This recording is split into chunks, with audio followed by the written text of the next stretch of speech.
Xerox PrimeLink C9065 and C9070 printer. How to use Edge Erase.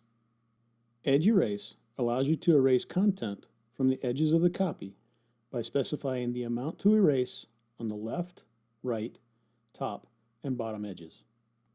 From Services Home, select Copy.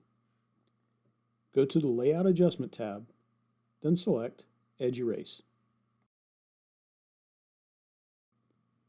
To erase all edges by the same amount, select All Edges, and use the plus/minus buttons to increase or decrease the amount of erase.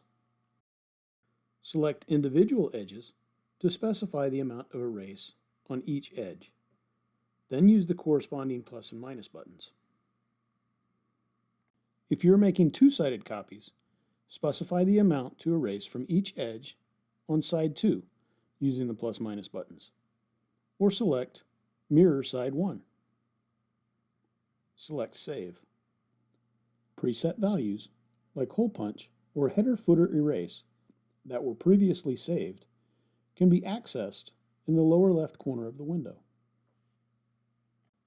Under Layout Adjustment, select Original Orientation and specify the orientation of your originals. Press Save. To cancel Edge Erase, select Print to Edge. Print to Edge does not produce a full bleed copy.